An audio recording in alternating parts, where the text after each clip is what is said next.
여러분, 저는 지금 한국어를 가르쳤어요. So, hello everybody, my name is Otobek and today I'm going to teach you Korean alphabet. So, as we know, in Korean there are 10 vowels and 14 consonants. So, we are going to start with the vowels. So, as you can see here, the first letter is A. So, you have to pronounce it as A. And the second one is similar to it, and this is called ya. It's not that very difficult. You just have to add ya, and that's all. There's nothing very complicated in it, so these are very similar to each other. So the third one is o. It's not o or o. It's just o.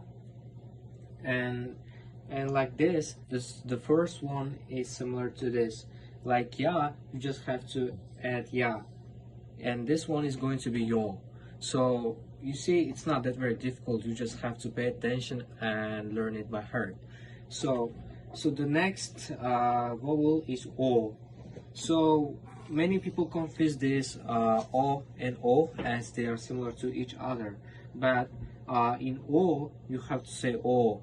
It's a long o, not o. So, and like I said before, the letters are similar to each other, and you just have to add yo. Yo is also similar to yo, but it's not the same. As you can see here, the writing structure is different. This is yo, and this is yo. So vowels, most of the vowels are similar to each other. So therefore, when writing them, you have to be careful. So the next word is u, u, u. This is how you pronounce it. And the next one is u, u. As you can see, vowels are not that very hard to teach or learn. So you just have to learn how to write them. So the next word is u. So if you are a Russian speaker, it's not that very hard for you, as in Russian letters there's a U letter, so it's not that very hard for you to pronounce it. So, and the last one is finally E. So it is just E. It's not that very difficult, and like A and O, it has no similar writing, and it is just E. So, and now we are going to learn how to pronounce the consonants. So as you can see, the first consonant is K.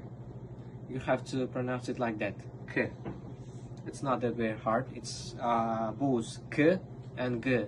So when you learn Korean by heart, you will face a lot of difficulties in terms of these letters. So in some cases you have to pronounce this as G, and in some cases you have to pronounce it as K. So the next word is N.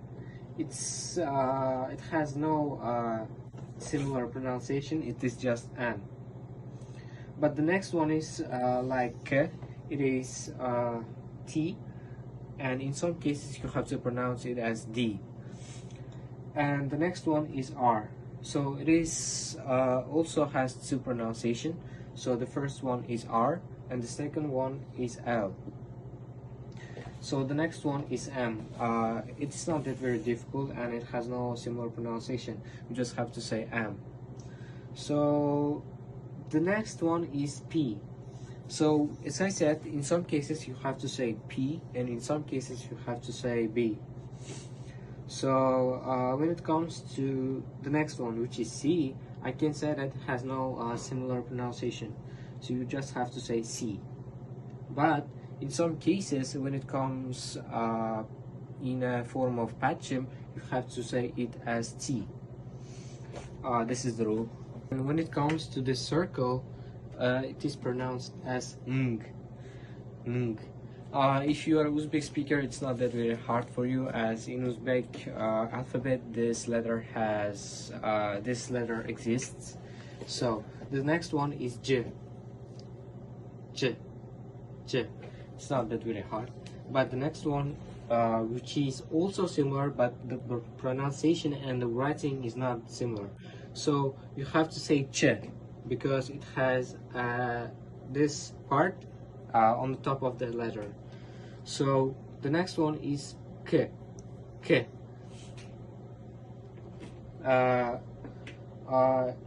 This k and this k has only one difference, as you have to pronounce this k as with kind of h, k, k, not k, k.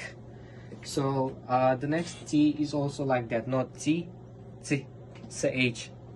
So and the next word is p, which is not similar to the first one that we learned.